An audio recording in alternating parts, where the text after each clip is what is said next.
നമസ്കാരം. ഏവർക്കും എല്ലാ ഞായറാഴ്ചകളിലുമുള്ള മാർക്കറ്റ് ഔട്ട്ലുക്ക് വീഡിയോയിലേക്ക് സ്വാഗതം. ഇന്ന് മെയ് 17.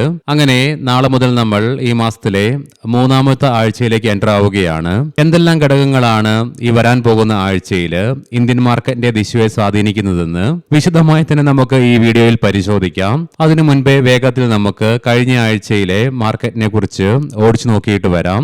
കഴിഞ്ഞ ആഴ്ചയിൽ ആരംഭത്തിൽ തന്നെ പ്രധാനമന്ത്രിയുടെ ഭാഗത്ത് നിന്ന് വന്ന ചെലവ് ചുരുക്കുവാനുള്ള ആഹ്വാനങ്ങളെ തുടർന്ന് തിങ്കൾ ചൊവ്വ ട്രേഡിംഗ് സെഷനുകളിൽ ഇന്ത്യൻ മാർക്കറ്റിന് ശക്തമായ നഷ്ടം നേരിടേണ്ടതായിട്ടും വന്നു. പിന്നീട് ബുധൻ വ്യാഴം ട്രേഡിംഗ് സെഷനുകളിൽ നേട്ടത്തോടുകൂടി നിഫ്റ്റിക്ക് വ്യാപാരം അവസാനിപ്പിക്കുവാനായെങ്കിലും വെള്ളിയാഴ്ച വീണ്ടും നഷ്ടത്തോടുകൂടി തന്നെ വ്യാപാരം അവസാനിപ്പിക്കേണ്ടതായിട്ടും വന്നതിനെ തുടർന്ന് വീക്കിലി ബേസിസിൽ 532.65 പോയിന്റുകളുടെ അഥവാ 2.20% നഷ്ടത്തോടുകൂടി തന്നെ വ്യാപാരം അവസാനിപ്പിക്കേണ്ടതായിട്ടും വന്നു. മാത്രമല്ല 23,997.45 എന്ന ലെവലിൽ റെസിസ്റ്റൻസ് നേരിടേണ്ടി വന്നപ്പോൾ 23,262.55 എന്ന ലെവലിൽ സപ്പോർട്ടും എടുക്കുവാൻ സാധിച്ചു. തൽഫലമായി 734 പോയിന്റുകളുടെ ട്രേഡിംഗ് റേഞ്ചും നിഫ്റ്റിയിൽ ക്രിയേറ്റ് ചെയ്യപ്പെടുകയും ചെയ്തു.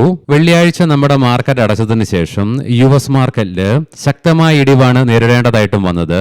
S&P 500-ന് 1.25%, നാസ്ഡാക്കിന് 1.5%-ലേറെയും നഷ്ടത്തോടുകൂടി വ്യാപാരം അവസാനിപ്പിക്കേണ്ടി വന്നപ്പോൾ യുഎസിലെ ഡോ ജോൺസ് ഫ്യൂച്ചർ 1%-ലേറെയും നഷ്ടത്തോടുകൂടി തന്നെ വ്യാപാരം അവസാനിപ്പിച്ചു. കൂടാതെ യൂറോപ്യൻ മാർക്കറ്റ്സിൽ UK മാർക്കറ്റ് 1.25%-യും ഫ്രാൻസ് മാർക്കറ്റ് 1.5%-ലേറെയും ജർമ്മൻ മാർക്കറ്റിന് 2%-ലേറെയും നഷ്ടത്തോടുകൂടി തന്നെ വ്യാപാരം അവസാനിപ്പിക്കേണ്ടതായിട്ടും വന്നു. എങ്കിലും ഇന്ത്യയുടെ ഗിഫ്റ്റ് നിഫ്റ്റിക്ക് 0.5% അഥവാ 61 പോയിന്റുകളുടെ നേട്ടത്തോടുകൂടി 23,769 എന്ന ലെവലിൽ വ്യാപാരം അവസാനിപ്പിക്കുവാനുമായി. എങ്കിലും നാളെ രാവിലെ വീണ്ടും വ്യാപാരം 6:30 പുനരാരംഭിക്കുമ്പോൾ കാര്യങ്ങൾ ഒരുപക്ഷെ മാറി മറിഞ്ഞേക്കാം. അവയെക്കുറിച്ചൊക്കെ പ്രീ മാർക്കറ്റ് റിപ്പോർട്ട്സിൽ നമുക്ക് സ്പെസിഫിക് ആയിട്ട് തന്നെ മെൻഷൻ ചെയ്യുകയും ചെയ്യാം. ഇനി ഈ ആഴ്ചയിലേക്ക് വന്നു കഴിയുമ്പോൾ വെസ്റ്റ് ഏഷ്യൻ പ്രശ്നങ്ങൾ തന്നെയായിരിക്കും ഗ്ലോബൽ മാർക്കറ്റിനെ എന്ന പോലെ തന്നെ ഇന്ത്യൻ മാർക്കറ്റിന്റെ ഗതിയെയും ഏറ്റവും പ്രധാനമായും സ്വാധീനിക്കുക. ഹോർമൂസ് കടലിടുക്കിലൂടെയുള്ള സമുദ്ര ഗതാഗതം നിയന്ത്രിക്കുന്നതിനായിട്ട് ഇറാൻ പുതിയ സംവിധാനം അവതരിപ്പിക്കാൻ ഒരുങ്ങുന്നു എന്നുള്ള റിപ്പോർട്ട്സുകൾ വരുന്നുണ്ട്. അതായത് ഇറാനുമായിട്ട് സഹകരിക്കുന്ന രാജ്യങ്ങൾക്കും വാണിജ്യ ഓപ്പറേറ്റർമാർക്കുമായിരിക്കും ഈ കരാർ പ്രകാരം ഹോർമൂസ് കടലിടുക്കിലൂടെയുള്ള സഞ്ചാരം സാധ്യമാവുകയുള്ളൂ എന്നുള്ള റിപ്പോർട്ട്സ് ആണ് വരുന്നത്. അതായത് ഒരുപക്ഷെ അവർ അതിന് തീർച്ചയായിട്ടും ടോൾ പിരിക്കുകയും ചെയ്തേക്കാം. എന്നാൽ ഇതിന്റെ വിശദാംശങ്ങളൊന്നും പുറത്തു വന്നിട്ടുമില്ല. ഇതിനെ തുടർന്ന് ഇന്നലെ US പ്രസിഡന്റിന്റെ ഭാഗത്ത് നിന്നും ഇറാൻ സമാധാന കരാറിൽ ഉടനെത്തിയില്ലെങ്കിൽ വളരെ മോശം സമയം ഇറാന് ഉണ്ടായേക്കാമെന്നുള്ള മുന്നറിയിപ്പ് അദ്ദേഹം നൽകി. എന്നാൽ ട്രംപ് മുന്നറിയിപ്പ് നൽകിയെങ്കിലും ഇറാന്റെ ഭാഗത്ത് നിന്നും പിന്നോട്ട് പോക്കില്ലെന്നുള്ള സൂചനകൾ വന്നതിനെ തുടർന്ന് ഇന്ന് US പ്രസിഡന്റ് ട്രംപിന്റെ ഭാഗത്ത് നിന്നും സോഷ്യൽ മീഡിയയിൽ അദ്ദേഹം കുറിച്ചു. അതായത് it was the calm before the Storm എന്നുള്ള കോട്ടാണ് അദ്ദേഹം കുറിക്കുകയും ചെയ്തത്. അതായത് കൊടുങ്കാറ്റിന് മുമ്പുള്ള ശാന്തതയാണ് അതെന്നുള്ള സന്ദേശമാണ് അദ്ദേഹം പങ്കുവച്ചതും. മാത്രമല്ല കൊടുങ്കാറ്റുള്ള കടലിൽ ഒരു സൈനിക കപ്പലിൽ ട്രംപ് ഇരിക്കുന്നതായിട്ടുള്ള AI സൃഷ്ടിച്ച ചിത്രത്തോടു കൂടിയിട്ടാണ് പോസ്റ്റ് വന്നിരിക്കുന്നതും. ഇത് ഇറാനുമായിട്ടുള്ള സംഘർഷ സാധ്യതയെക്കുറിച്ച് പുതിയ ഊഹാപോഹങ്ങൾക്ക് തുടക്കമിട്ടിട്ടുമുണ്ട്. വെസ്റ്റ് ഏഷ്യൻ പ്രശ്നങ്ങൾ രൂക്ഷമായതിനെ തുടർന്ന് കഴിഞ്ഞ ആഴ്ചയിൽ വീണ്ടും എണ്ണയുടെ വിലയിൽ വർധനവ് രേഖപ്പെടുത്തുകയും ചെയ്തു. തൽഫലമായി ബ്രെന്റ് ക്രൂഡിന്റെ വില $109 മുകളിലായിട്ട് ബാരലിന് കടക്കുകയും ചെയ്യുകയുണ്ടായി. ആയതിനാൽ തന്നെ ഈ വരാൻ പോകുന്ന ആഴ്ചയിലും എണ്ണയുടെ വിലയിൽ ഉണ്ടാകുന്ന ഏറ്റക്കുറച്ചിലുകൾ മാർക്കറ്റിന്റെ ഗതിവിധികളെയും സാരമായ രീതിയിൽ തന്നെ ബാധിക്കുകയും ചെയ്യാം. വിശ്വാസയോഗ്യമായിട്ടുള്ള ഡിപ്ലോമാറ്റിക് നടപടികൾ വെസ്റ്റ് ഏഷ്യയുമായി ബന്ധപ്പെട്ടുകൊണ്ട് പുറത്തു വരികയാണെങ്കിൽ അതൊരു പക്ഷേ വീണ്ടും എണ്ണയുടെ വിലയിടിവിന് കാരണമാക്കുകയും ചെയ്യാം. മറിച്ചാണെങ്കിൽ അത് വിപരീത ഫലം ഉളവാക്കുകയും ചെയ്യും.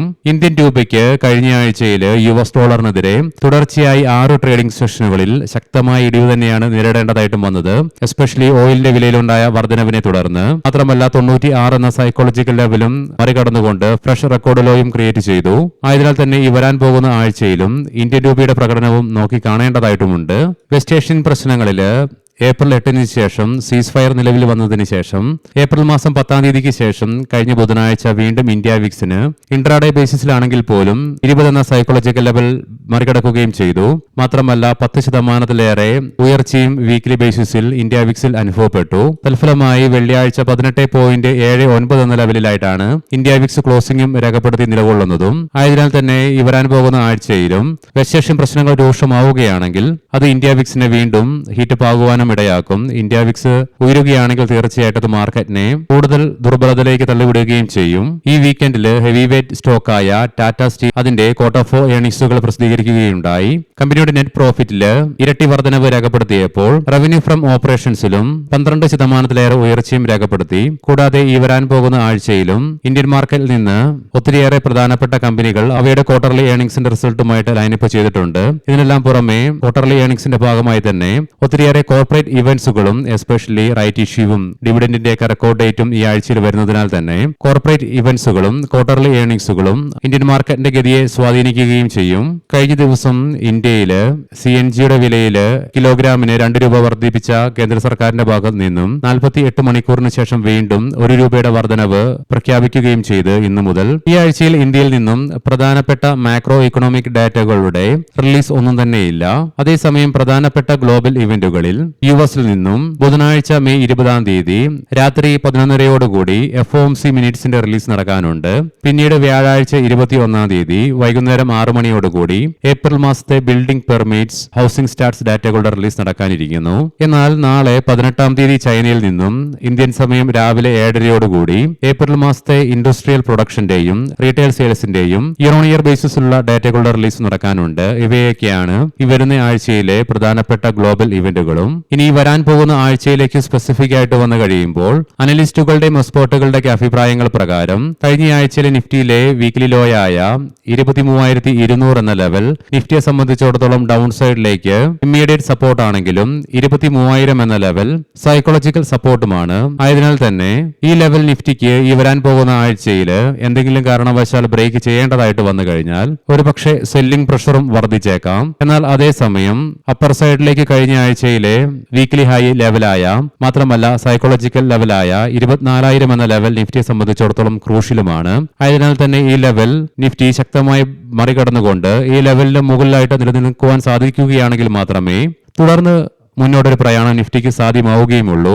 പ്രത്യേകം ശ്രദ്ധിക്കുക, ഇത് ട്രേഡ് റെക്കമെൻഡേഷൻ അല്ല, അനലിസ്റ്റുകളുടെയും എക്സ്പേർട്ടുകളുടെയൊക്കെ അഭിപ്രായങ്ങൾ മാത്രമാണ്. എഡ്യൂക്കേഷൻ പേർപ്പസിനു വേണ്ടിയിട്ടാണ് ഈ ലെവലുകൾ വിശദീകരിക്കുകയും ഉണ്ടായത്. ഈ പറഞ്ഞ ഘടകങ്ങളെയൊക്കെ ആശ്രയിച്ചിരിക്കും വരാൻ പോകുന്ന ആഴ്ചയിൽ നമ്മുടെ മാർക്കറ്റിന്റെ ദിശയും. ഇനി നമുക്ക് പ്രധാനപ്പെട്ട സ്റ്റോക്കിംഗ് ന്യൂസുകൾ പരിശോധിക്കാം. മുൻകൂട്ടി ഓർമ്മിപ്പിച്ചുകൊള്ളട്ടെ, ഇത് ഒരു ബൈ ഓർ സെൽ റെക്കമെൻഡേഷൻ അല്ല. പറയാൻ പോകുന്ന റിസൾട്ടുകളൊക്കെ quarter 4 consolidated year on year ബേസിസിലാണ്. ഡൽഹി വെറി പ്രോഫിറ്റില് 0.3% ഇടിവ് രേഖപ്പെടുത്തിയപ്പോൾ റവന്യൂവില് 30% വർധനവ് രേഖപ്പെടുത്തുകയും ചെയ്തു. ഓസ്വാൾ പംപ്സ് നെറ്റ് പ്രോഫിറ്റില് 44.8%, റവന്യൂവില് 39.8% വർധനവ് രേഖപ്പെടുത്തി. ജീനസ് പവർ നെറ്റ് പ്രോഫിറ്റില് 39.3%, റവന്യൂവില് 64.1% വർധനവ് രേഖപ്പെടുത്തി. യുഎൻഒ മിൻഡ കമ്പനിയുടെ നെറ്റ് പ്രോഫിറ്റില് 22.4%, റവന്യൂവില് 17.8% ഉയർച്ച രേഖപ്പെടുത്തി. വോഡഫോൺ ഐഡിയ കഴിഞ്ഞ വർഷം ഇതേ ക്വാർട്ടറില് 5,286 കോടി രൂപ നെറ്റ് ലോസ് റിപ്പോർട്ട് ചെയ്ത കമ്പനി ഇത്തവണ 51,970 കോടി രൂപയുടെ നെറ്റ് പ്രോഫിറ്റ് ആണ് റിപ്പോർട്ട് ചെയ്തതും റവന്യൂവില് 0.1% നേരിയ വർധനവും രേഖപ്പെടുത്തി. ഹിന്ദ് റെക്ടിഫയേഴ്സ് നെറ്റ് പ്രോഫിറ്റില് 54.5% ഇടിവ് രേഖപ്പെടുത്തിയപ്പോൾ റവന്യൂവില് 51.2% വർധനവും രേഖപ്പെടുത്തി. റോളക്സ് റിംഗ്സ് കഴിഞ്ഞ വർഷം ഇതേ ക്വാർട്ടറില് 54.6 കോടി രൂപയുടെ നെറ്റ് പ്രോഫിറ്റ് റിപ്പോർട്ട് ചെയ്ത കമ്പനി ഇത്തവണ 14 ലക്ഷം രൂപയുടെ നെറ്റ് ലോസ് ആണ് റിപ്പോർട്ട് ചെയ്തതും അതേസമയം റവന്യൂവില് 7.7% വർധനവും രേഖപ്പെടുത്തി.